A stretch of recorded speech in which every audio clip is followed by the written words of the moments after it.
veio ao meu coração esse texto, 2 Crônicas, capítulo 33.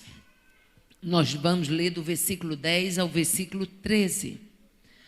Como a gente tem que aprender com essa história? Apenas 20 versículos relatam a história deste rei.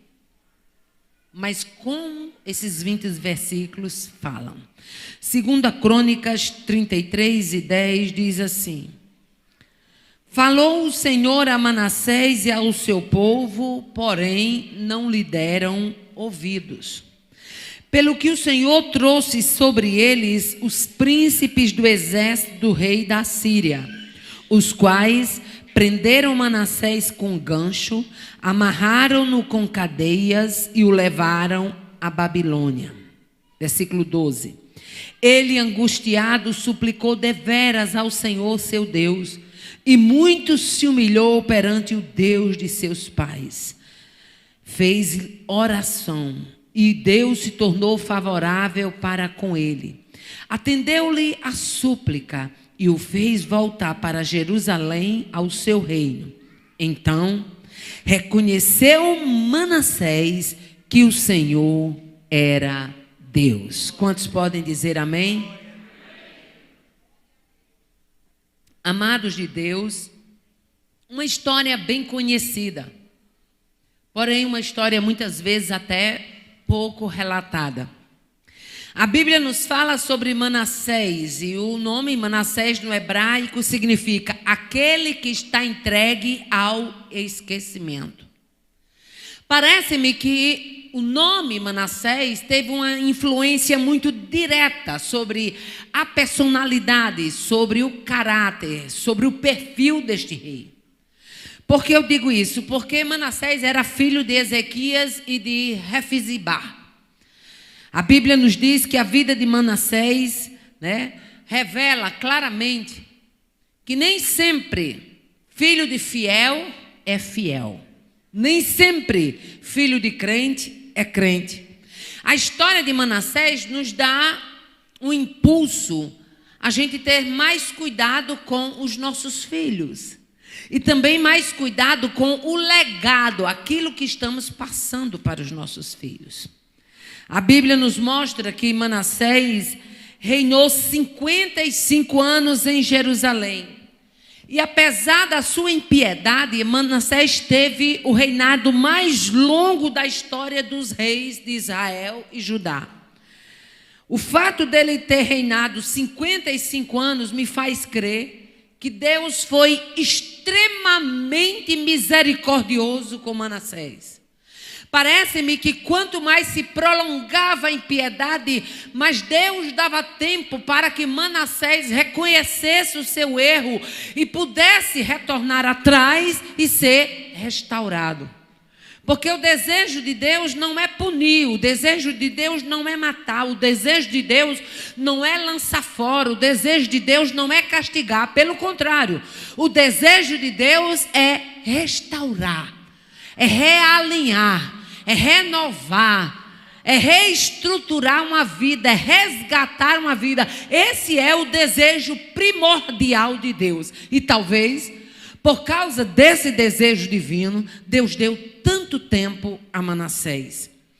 Mas Manassés, pelo que a Bíblia relata, ele ignorou a bênção de Deus sobre a vida de Ezequias, seu pai. Se você olhar a vida do pai de Manassés, que no caso era Ezequias, e olhar a vida de Manassés, você vai ver um verdadeiro contraste entre vida de pai e de filho. Tudo que o pai viveu e que o filho poderia ter vivido, tudo que o pai deixou e o filho poderia ter deixado, tudo que o pai aprimorou e o filho poderia ter aprimorado, isso não aconteceu na vida de Manassés. Se fôssemos dar um título a essa mensagem, eu poderia botar Manassés, queda e restauração. Manassés, o exemplo que não deve ser seguido. Manassés, ignorando a bênção bênção e o legado do pai. Manassés indo na contramão de Deus. Manassés desprezando a herança de Deus. Na verdade, Manassés teve um exemplo paterno de retidão, de amor, de coragem, de experiências com Deus, como teve seu pai Ezequias, mas nada disso Manassés soube aproveitar. É muito bom a gente olhar para a vida dos nossos pais e ver Jesus. Mas melhor ainda é a gente olhar para a vida dos nossos pais e ver Jesus, e ver que o Jesus que está ali na vida dos nossos pais também está na nossa vida. Isso é muito mais gratificante. A Bíblia nos mostra que Manassés nasceu em aproximadamente no ano 709 a.C.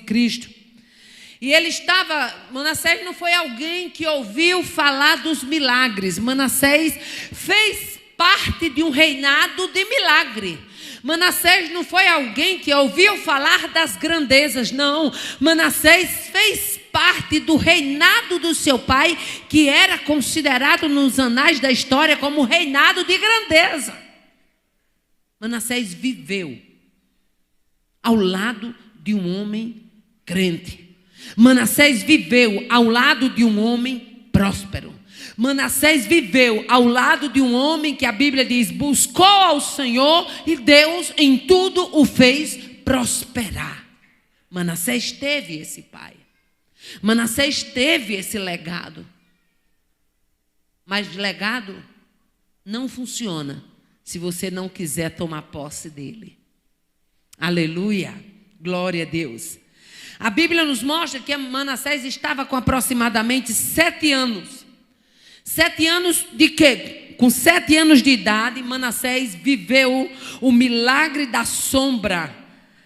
Aleluia. Que ocorreu lá no relógio de Acais. Ele viu seu pai doente. Um menino com 7 anos já capta muitas coisas. Segundo alguns estudiosos, dizem que a criança começa a ter referencial de lembrança dos 6 anos em diante. Dos 5 para trás, ele não lembra do que ele viveu, mas dos 6 anos em diante ele já começa. É quando é formada a memória seletiva de uma criança. E Manassés estava com 7 anos quando o pai, Ezequias, estava doente.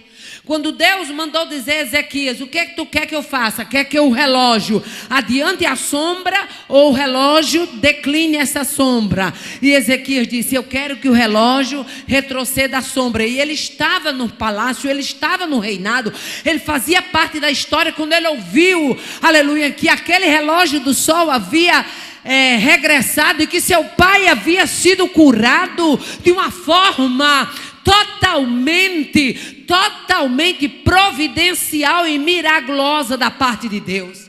Manassés viveu esse milagre na vida do pai. Alguns estudiosos dizem também que Manassés tinha 11 anos de idade quando o anjo foi enviado por meio de uma intercessão de Ezequias. Ezequias rasga o seu manto, entra na casa do Senhor, coloca a carta e todas as ameaças que vinham de Senaqueribe são postas diante de Deus. E a Bíblia diz que quando Ezequias sofria esta afronta, aleluia, alguns estudiosos relatam que Manassés era adolescente, aproximadamente 11 anos de idade, quando correu a história que o arraial assírio tinha sido morto porque Deus havia enviado um anjo. Manassés sabia que Deus tinha anjo para enviar para ajudar crente fiel. Manassés sabia que Deus tinha cura para intervir em doenças incuráveis para ajudar crente fiel. Manassés viveu isso. Aleluia. Manassés também viveu o que acontece lá em Isaías capítulo 38. Ele soube da experiência tremenda do seu pai, quando fez uma oração de rosto voltado para a parede, e Deus interviu. Manassés sabia que o Deus de seu pai, para abençoar crente fiel, ele pode orar até mesmo voltado para a parede, ele pode orar no meio de um arraial, ele pode orar no ventre de uma baleia. Manassés sabia que o Deus de seu pai escutava a oração de crente fiel. Mas nada disso estimulou Manassés para ser fiel. Aleluia. Glória a Deus. E digo mais, alguns estudiosos dizem que Manassés ele foi corregente do pai por cerca de 10 anos, de 697 a 687 a.C. Isso quer dizer que Manassés por 10 anos ele teve alinhamento de reinado. Ele teve mentoria de reinado. Seu pai foi o seu mentor, não só espiritual, como também um mentor na monarquia para Manassés. Manassés não foi criado à bancarrota. Manassés não era qualquer filho, era um filho que foi corregente com seu pai pelo período de uma década. Aleluia. Dos 12 aos 22 anos, ele teve um relacionamento muito próximo, aleluia, com um pai temente a Deus, aleluia. Mas estes milagres, estes feitos, estas grandezas, nada disso causou impacto na vida de Manassés. E deixa eu abrir aqui um parêntese, porque quando eu abro esse parênteses, Deus fala com alguém específico. Se o que Deus está fazendo na vida do seu irmão, se as grandezas que Deus está fazendo na vida do seu pastor, se as grandezas que Deus está fazendo na vida dos irmãos aos quais você tem percebido, se isso não causa impacto na sua vida, eu lamento ter que dizer a você, você é um candidato a não ter essas grandezas na sua vida. Para que as grandezas de Deus, da vida do outro, o que Deus anda fazendo na vida da sua irmã, do seu irmão, causa impacto na sua vida. Aleluia. Você tem que se render à obediência que este homem, que esta mulher se rende a Cristo. Não existe bênção sem preço. Não existe milagre para ser contado sem parceria com o céu.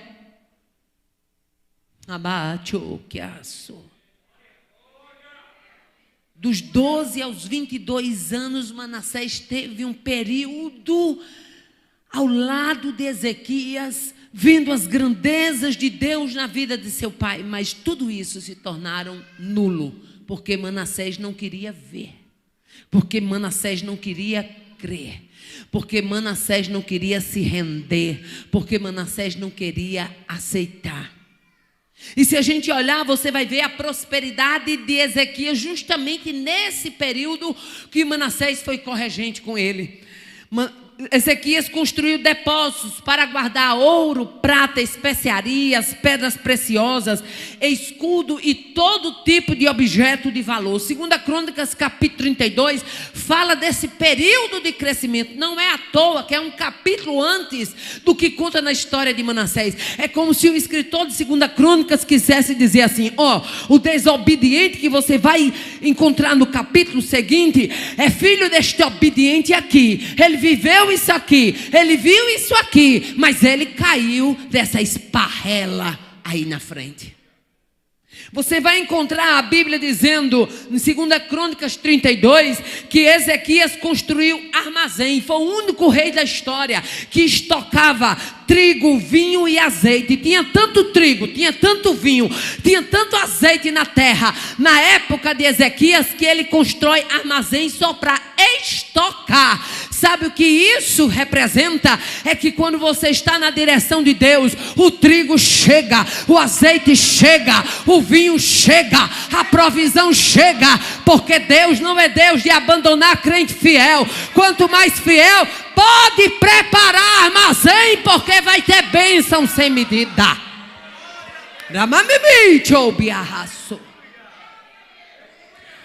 A Bíblia diz mais, a Bíblia diz que Ezequias fez estábulos para os seus diversos rebanhos e ovelhas.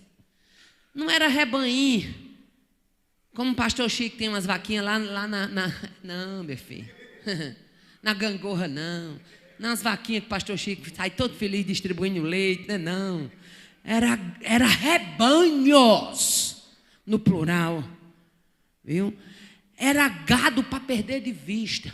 Sabe por quê? Você não serve a um Deus miserável, não. Você serve a um Deus rico, dono do ouro e da prata. E a Bíblia diz que os tesouros escondidos são dele. Está aí o povo explorando minério, bombardeando, né? Bombardeando montanha, bombardeando isso e aquilo outro para arranjar tesouro. Mas a Bíblia diz que os tesouros encobertos, tem tanto tesouro na terra que os homens nunca acharam, vão morrer e não acham. Por quê? Porque o Deus que enriqueceu esse lugar é o Deus dono de todas as coisas, é o Deus da tua vida, é o Deus desta igreja. Aleluia. Segundo Crônicas, capítulo 32 e versículo 30, você encontra essa expressão: Ezequias foi bem sucedido em tudo que se propôs a fazer.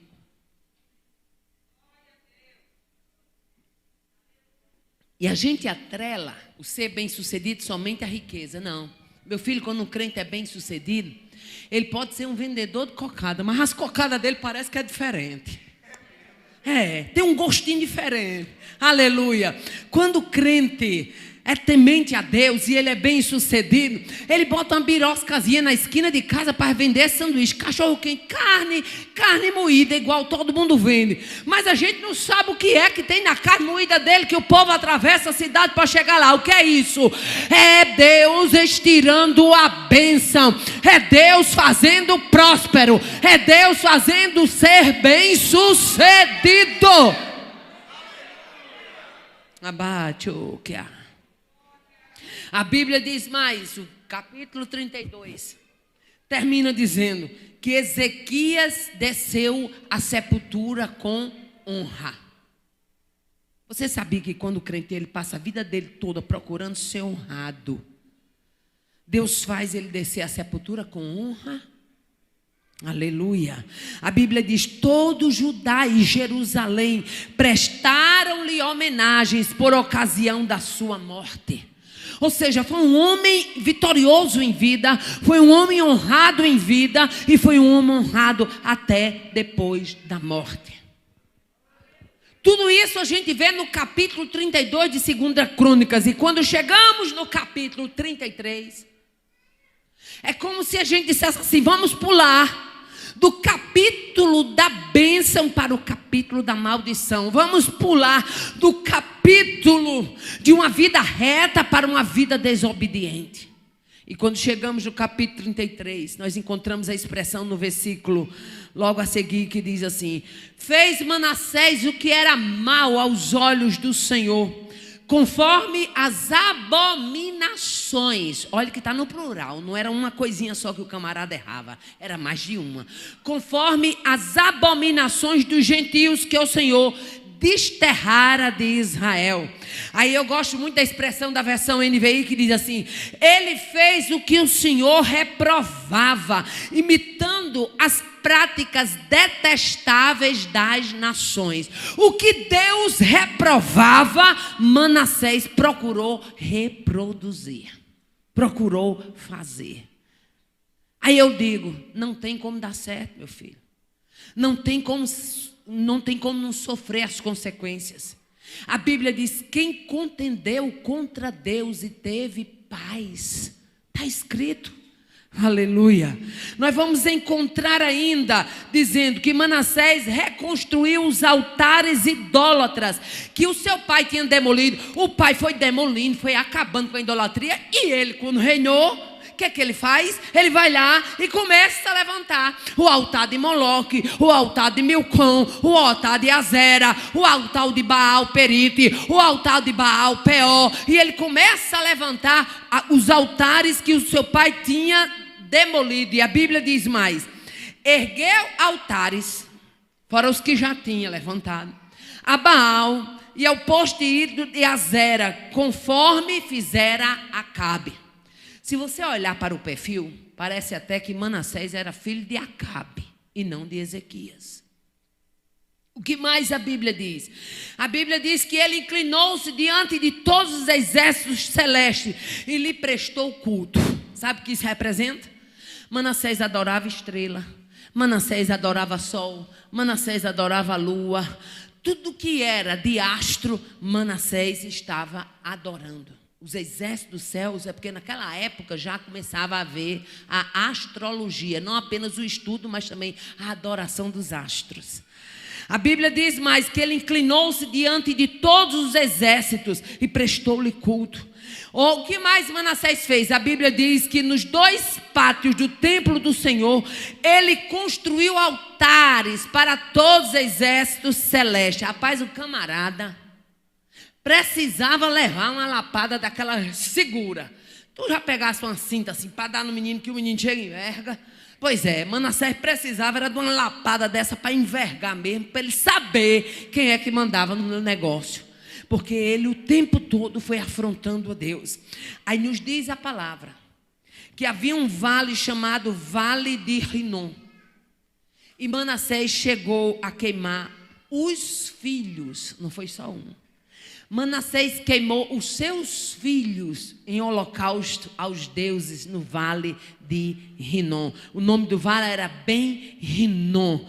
E o vale de Rinom era um local de sacrifício ao deus Moloque. Posteriormente, ele foi associado à palavra Rinom, à palavra Geena, ou seja, inferno. Aleluia. É um vale em torno da antiga cidade de Jerusalém. Lá em Jerusalém, a gente vê o vale.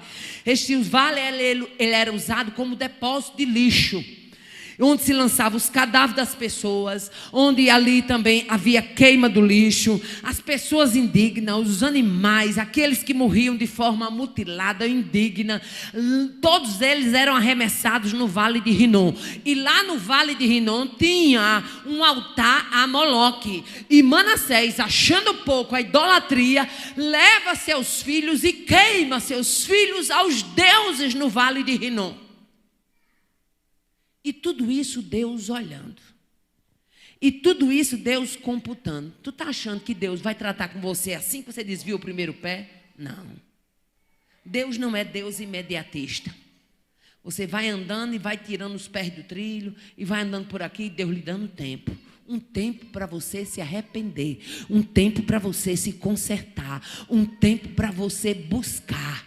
Agora, se isso não acontecer, de uma hora para outra, meu amigo, você vai estar andando todo faceiro e você vai ver que Deus puxa a rédea e mostra que quem manda na sua história não é você, é Ele.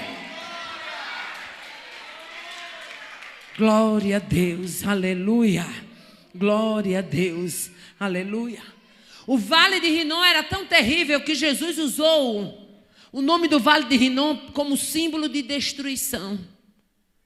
Aleluia. A Bíblia diz mais, a Bíblia diz que Manassés praticou feitiçaria, adivinhação, recorreu aos médios, consultava espíritos, fez o que o Senhor reprovava, provocando o Senhor a ira. Onde tinha uma patota de feiticeiro, Manassés gostava de estar lá. Onde tinha uma patota de adivinho, Manassés gostava de estar lá. Onde tinha uma patota de agoureiro, Manassés gostava de estar lá. Mesmo sabendo que a palavra do Deus de seu pai, que também era o seu Deus, era contrário a tudo isso, mas ele fazia. A Bíblia diz que ele tomou um poste sagrado que havia feito e colocou no templo do Senhor. Ele pega um poste ídolo e coloca dentro do templo de Jerusalém. Manassés é o perfil do crente que acha que Deus ama tanto ele que vai aceitar tudo que ele faz.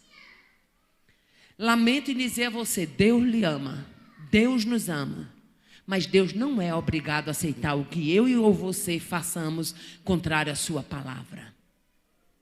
Ele é amor, não, Aparecida? É. Mas a mesma Bíblia que diz que ele é amor também chama ele de fogo consumidor. Aleluia. Glória a Deus. A Bíblia diz, neste templo e em Jerusalém, olha as palavras de Deus como eram claras. Neste templo e em Jerusalém, dentre todas as tribos de Israel eu escolhi. Porei ali o meu nome para sempre. Não farei os pés dos israelitas andarem errantes novamente. Foi o próprio Deus que tinha falado isso.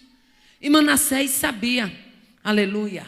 E o que mais? A Bíblia diz que Manassés desviou o povo de Deus ao ponto de os fazerem errar pior do que as nações. Aqui está pastor Gabriel, meu sobrinho. Aqui dirige o trabalho o pastor Chico Chagas, meu irmão.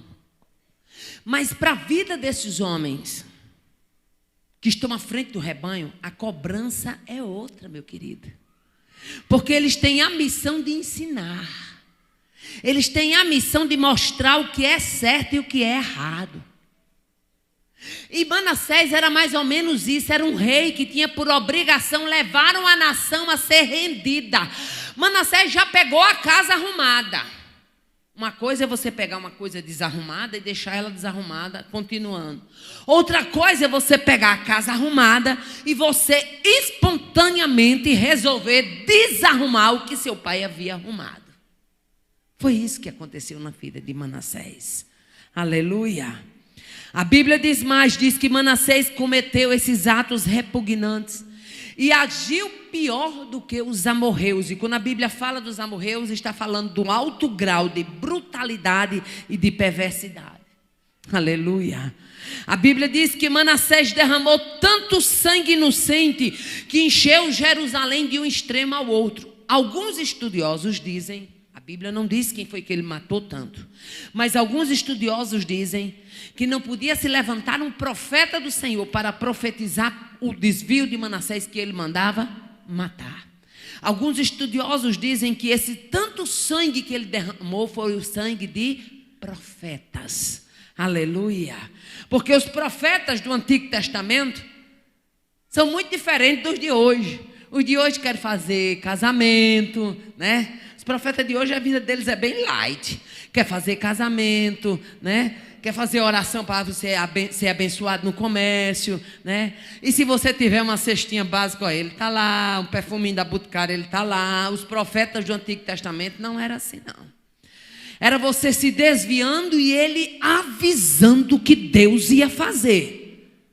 Eram comprometidos com a palavra. Aleluia.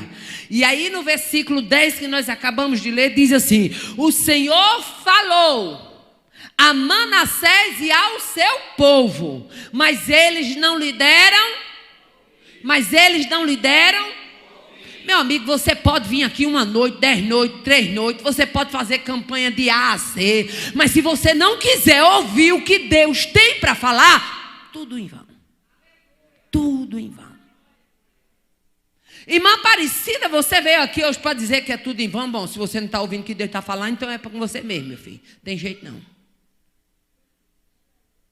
Porque o bom da gente vir para a casa do Senhor, o crente, quando ele é quebrantado, quando ele é tratado, é a lapada descendo, ele, feito menino buchudo, glória, vou crescer, eu vou me ajeitar, eu preciso ir para o céu, eu não posso ficar aqui não. É assim ou não é? Crente sarado, crente convertido, a lapada descendo e ele, glória a Deus. Essa foi no meu espinhaço, mas ninguém sabe, deixa eu dar glória. Ele sabe que Deus está falando com ele, ele sabe que Deus quer tratar ele sabe que Deus tem plano melhor para a vida dele, ele sabe que Deus tem caminho linheiro para ele, e ele quer esse caminho.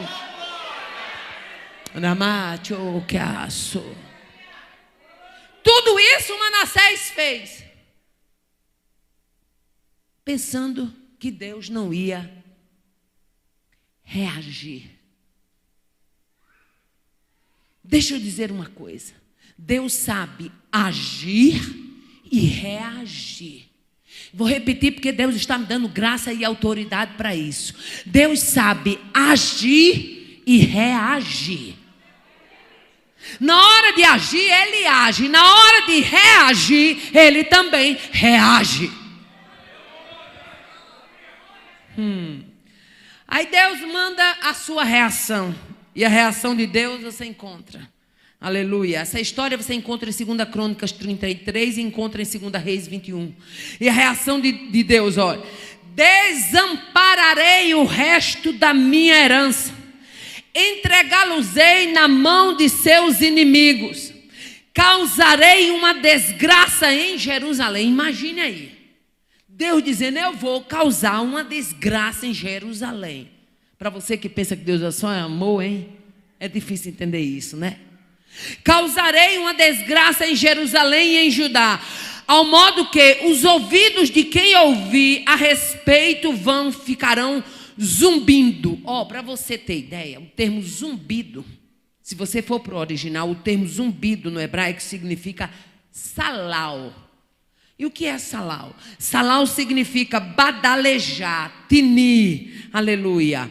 Salau é usado para símbolos, salau é usado para símbolos e sinos. Ou seja, eu vou badalejar. Sabe o que Deus está dizendo?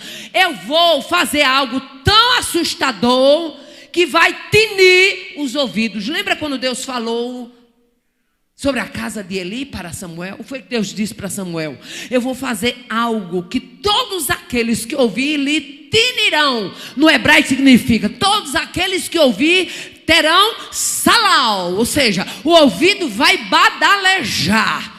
É um termo de barulho, assustamento, ficar apreensivo. É um termo de pavor. E Deus disse, eu vou fazer algo que vai causar pavor. Aleluia. E Deus faz. E o que é que Deus faz? Deus permite que o exército da Síria, o exército que o pai de Manassés tinha sobrepujado. A Bíblia diz que o exército da Síria, veja só, foi a mesma nação que tinha se levantado contra Ezequias, se levanta contra Manassés. E logra êxito. Sabe por quê, meu filho? Mas não foi a nação que Deus enviou um anjo, matou? Tu acha que Deus está enviando um anjo para qualquer um, é? Não, meu filho.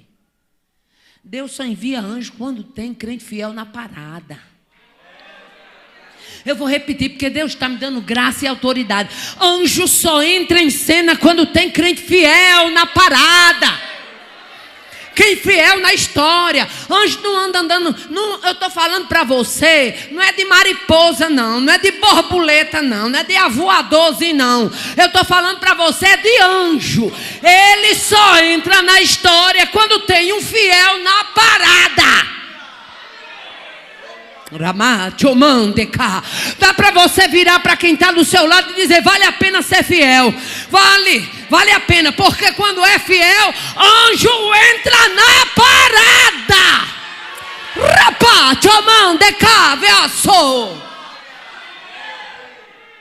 O mesmo exército, o mesmo Deus, a mesma nação, o mesmo levante. E o que mudou? O tipo de crente. O que mudou? O tipo de crente. Agora, Manassés, tu vai ver o que é sofrer o meu desamparo. Meu querido, Deus quer ser amigo de nós tudinho. Viu? Mas a Bíblia diz que aquele que ama o mundo constitui-se o quê? Inimigo de Deus. Se você amou o mundo, você automaticamente, Deus não vai ser seu amiguinho, não, meu filho. Pode arranjar outro para andar com você. É inimigo que você arrumou. Inimigo de Deus, está escrito. Não é irmã Aparecida que escreve, não. Mas ela diz o que está escrito. Aleluia. Naquele tempo, a cidade de Babilônia, ela servia de capital da Síria. E foi para lá que levaram Manassés. Aleluia. Manassés sai de Jerusalém com um anzol no nariz. Imagina o que é um rei que manda em todo mundo sair agora feito um bicho bruto, amarrado pelo nariz, olha, sendo levado cativo. Sabe por quê? Deus te coloca em pedestral de príncipe. Deus te coloca na categoria de filho. Deus te coloca na categoria de abençoado. Agora, se você quiser mudar a categoria, Deus também permite. A escolha é sua. Agora, depois não reclame da categoria que foi mudada. Era um rei, mas a Bíblia diz que ele sai de Jerusalém com anzol no nariz. Foi tratado como um novilho. Foi tratado como um novilho sendo levado para o matador. Agora imagine aí. Alguém, a Bíblia não diz, mas cá com os meus botões, Eu imagino que alguém, quando viu Manassés passando, sendo puxado pelo exército da Síria, deve ter dito, alguém, o remanescente, sempre tem um remanescente fiel. Quem sabe, um grupo de mulheres remanescente, um grupo de homens, quando viram aquela tropa da Síria, levando Manassés, devem ter chorado e devem ter comentado, dizendo, oh meu Deus, como faz dó, tão fiel que o pai foi, tão abençoado que o pai foi. Jamais o pai dele passaria aqui. O pai dele era da estirpe de crente que quando orava, Deus mandava anjo.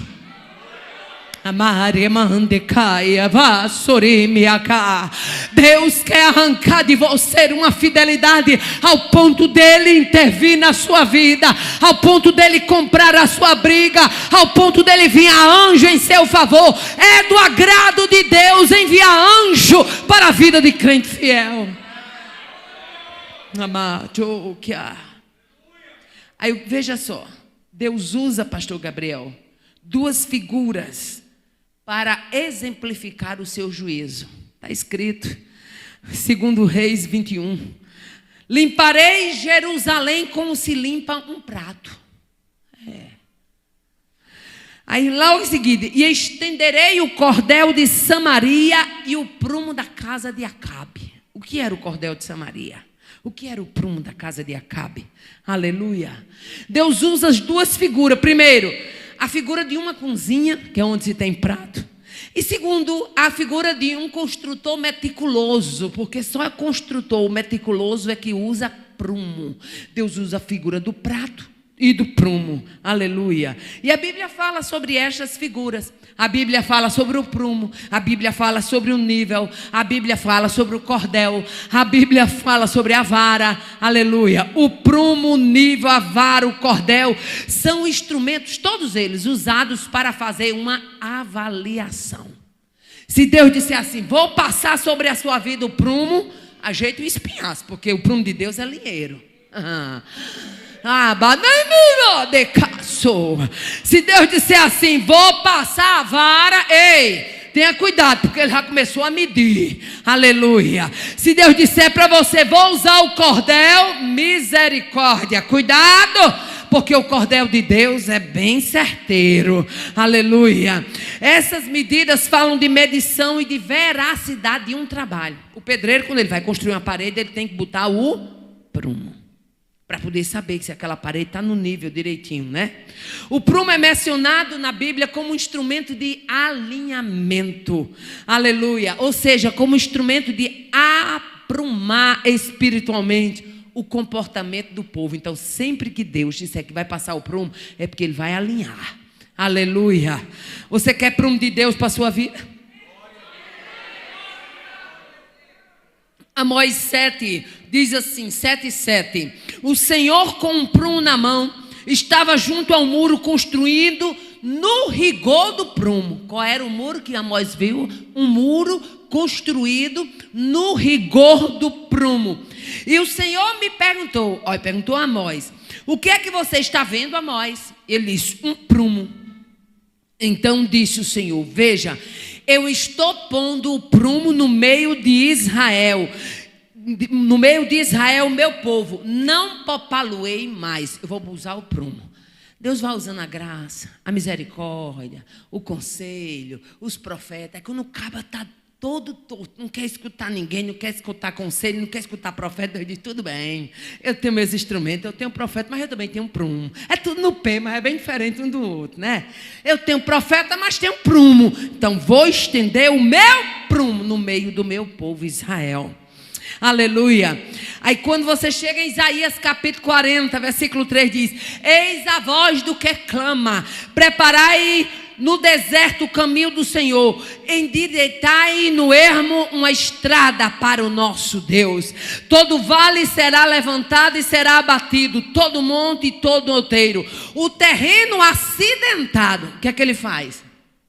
Está escrito, o terreno acidentado será nivelado, e o que é escabroso, o que é que ele faz? Será aplanado, e a glória do Senhor se revelará. Ei, Deus não anda se revelando em terreno acidentado, aleluia. Deus não anda se revelando em terreno escabroso, não, meu filho. Primeiro o terreno acidentado tem que ser aplanado, primeiro o terreno escabroso tem que ser alinhado. Está escrito: e toda a carne verá que foi a boca do Senhor quem disse. Não é a boca de irmã Aparecida, não, é a boca do Senhor quem disse. Oh, aleluia. Aí nós chegamos em Apocalipse 10, versículo 11, diz: então me foi dito, é preciso que você profetize de novo acerca de muitos povos, nações, línguas e reis. E deram-me um caniço, semelhante a uma vara de medir. Está lá em Apocalipse, a vara de medir. E me foi dito: vá e meça o templo de Deus, e meça o altar, e conte os adoradores que lá estiverem. Olha, o anjo que foi fazer esse trabalho, a Bíblia diz que o anjo era forte. A Bíblia diz que ele descia do céu vestido de uma nuvem. Está escrito. A Bíblia diz que o rosto era como o sol e os pés eram como colunas de fogo. E a ordem de Deus para esse anjo foi: vá e meça. E eu pergunto nessa noite: se Deus desse um anjo, ordem a um anjo para vir e medir, como nós seríamos medidos? Aleluia. Dá para você pensar nisso? Como nós seríamos medidos? Aí a Bíblia fala também das utilidades dos instrumentos. O prumo nas escrituras é representado pela palavra de Deus, que serve de regra para a nossa conduta. Todas as vezes que Deus diz que vai passar o prumo, por exemplo, hoje à noite, numa pregação dessa, você nem está vendo, mas Deus está passando o prumo.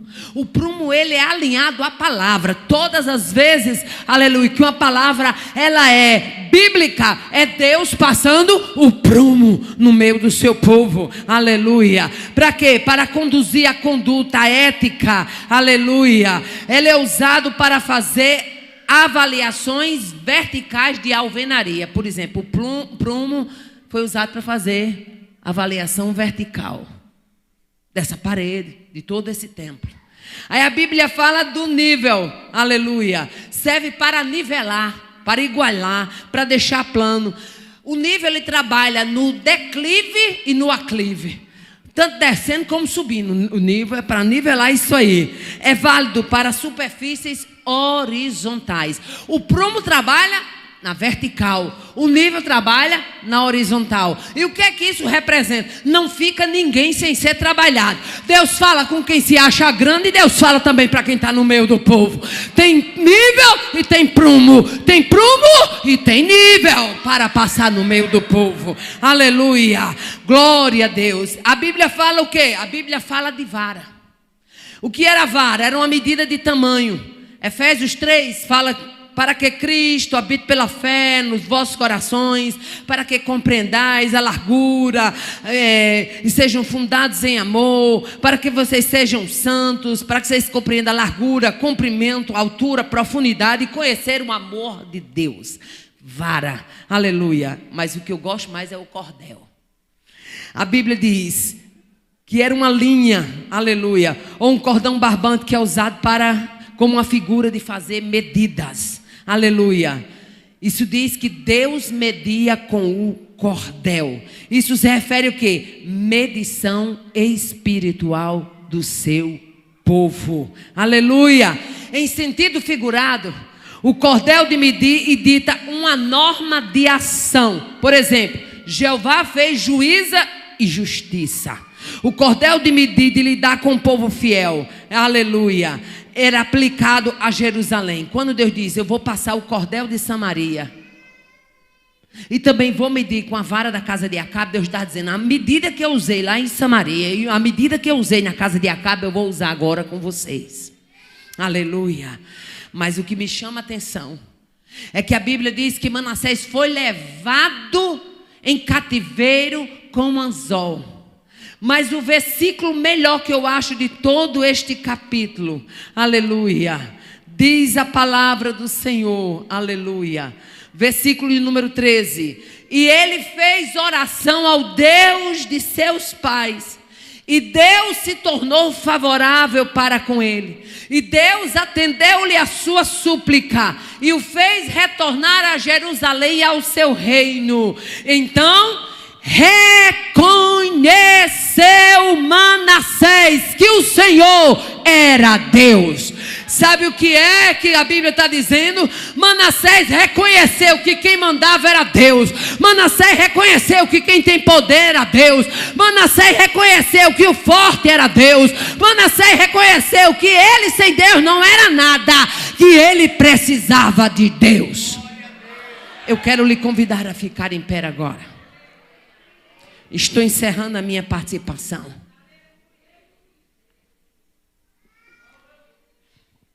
Nós não precisamos, Deus nos guarde, nós não precisamos passar pela experiência que Manassés passou. Basta que reconheçamos hoje que o Senhor é o nosso Deus. Só isso, irmã Aparecida. E não apenas reconhecer, mas procurar ter uma vida com Deus. Ezequias, pai de Manassés, reconhecia e tinha a vida. Manassés não reconhecia, porque o texto reconheceu significa aceitou que tinha um dono, entendeu, assimilou, captou quem é que mandava na situação. Deixa eu abrir um parênteses, porque quando eu abro esse parênteses, Deus fala com alguém específico. Eu digo isso não para minha glória. Eu digo isso para você entender o que é que Deus está falando conosco aqui. Há uns anos atrás eu fui pregar em um congresso. Muito bonito o congresso. E já no último dia daquele congresso, já perto de eu entregar o microfone, o Senhor me deu uma palavra. E o Senhor falou assim naquele evento: homem, por que tens pegado uma vida de mão dupla? Por que tens ignorado a minha ajuda e misericórdia para contigo? Homem, retorna. Até eu estranhei, porque afinal de contas era um culto que a gente pensa que só tem crente. Retorna. Porque o que tu andas fazendo em oculto, eu, o Senhor, o revelarei diante de toda esta cidade. E eu saí daquele culto e fui para o hotel. E eu disse: Deus, o que era aquilo? Que palavra foi aquela? Senhor, que palavra foi aquela? O que tu estás fazendo em oculto, revelarei para toda a cidade. E eu, Deus, que palavra foi aquela? Vim embora, passei uns 2 meses pensando naquela palavra. Pensando naquela palavra. Quando foi um dia, meu celular tocou. Era a esposa do pastor. Pai do Senhor, missionários, Pai do Senhor. A irmã fulana se identificou. Oi, minha irmã, Pai do Senhor. A senhora está lembrada de 2 meses atrás que a senhora esteve aqui? Eu disse: tô. A senhora está lembrada que no último culto que a senhora teve, na última ministração, Deus lhe deu uma palavra dizendo que ia tornar público diante de toda a cidade? Eu disse: lembro. Eu cá comigo: meu Deus, ora se eu me esqueci, eu penso nisso desde aquele dia. E eu disse: lembro. Eu estou ligando para a senhora saber. Não digo isso com alegria, digo com tristeza no meu coração, mas para a senhora saber que foi Deus. E eu disse: amém. A senhora quer saber se foi Deus? Eu disse: amada, saber que foi Deus, eu tenho certeza. Deus não me deixa sair num culto em dúvida. Eu posso não saber para quem foi a palavra, mas que eu sei que foi Ele que mandou a palavra, isso eu não tenho dúvida. Ela disse: missionária, eu já vim há algum tempo vivendo uma vida só de aparência. Já vi alguns pequenos burburinhos sobre o meu esposo. E eu vim orando. E quando Deus usou a senhora naquela noite, eu não tive dúvida que Deus ia intervir na situação.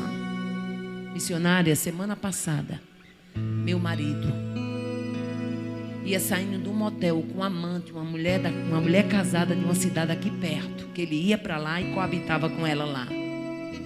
E ele ia saindo desse motel. E lembra que Deus disse: não vai ter como você fugir? Eu digo: lembro. Ele sofreu um grave acidente com ela, de maneira que os dois ficaram presos na ferragem. Amanheceu o dia, eles dois presos na ferragem.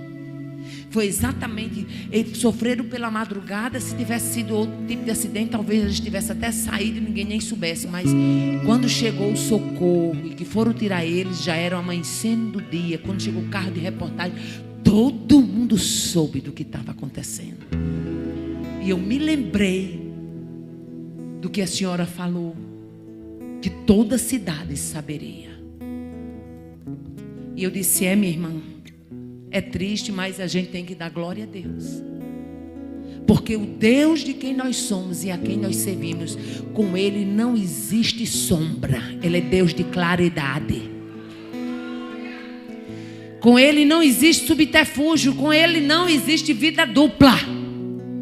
Com Ele ou é céu ou é inferno, ou é luz ou é treva, ou é santo ou é profano. Não existe coluna do meio com Deus. Ou é uma coisa ou outra.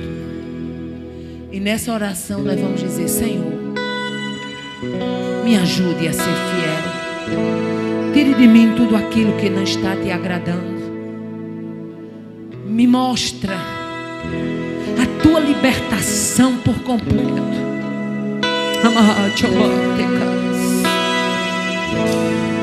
Eu quero chegar do outro lado de posse de vitória, Deus. Eu não quero ser crente apenas de fachada. Eu não quero ser crente apenas de pousar para foto. Eu quero ser crente por inteiro. Eu quero ser crente do âmago da minha alma.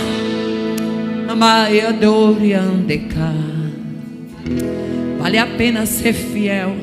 Pode cantar baixinho o que vocês quiserem cantar, e eu vou orar com o povo. Maravilhoso Deus, Pai de bondade, em nome de Jesus, nós te louvamos nesta noite. Te agradecemos por cada filho, por cada filha, por homens, mulheres, jovens, crianças. Pai, eu sei que tu os ama. Eles são alvo do teu amor, alvo da tua bondade, alvo da tua fidelidade, alvo da tua misericórdia. Que haja corações rendidos a ti aqui, que hajam corações desejosos de caminhar contigo, Senhor. Que toda e qualquer forma de engano seja desfeita e seja dissipada nesta noite, na autoridade do nome de Jesus. Vai passando o prumo, vai passando o nível, vai passando o cordel, vai passando a vara, e nos dar um andar linheiro, um andar plano diante de ti, meu Deus. Guarda a nossa vida para que possamos entender o teu agir, o teu trabalhar. Que vidas sejam alicerçadas, fortificadas, alimentadas, ajudadas. Que haja vidas, Senhor, aqui que saiam triunfantes. Trabalhe na área que meu irmão, que a minha irmã precisa, Senhor, de vitória. Ninguém é forte em todas as áreas. Não, não, nós somos falhos. Nós somos pequenos, nós somos pecadores, mas tu és o nosso remidor. Tu és a nossa ajuda, o nosso escape. Visita, Senhor. Visita-nos, Senhor, pela tua misericórdia, poder e graça. Em nome de Jesus, nós já te agradecemos.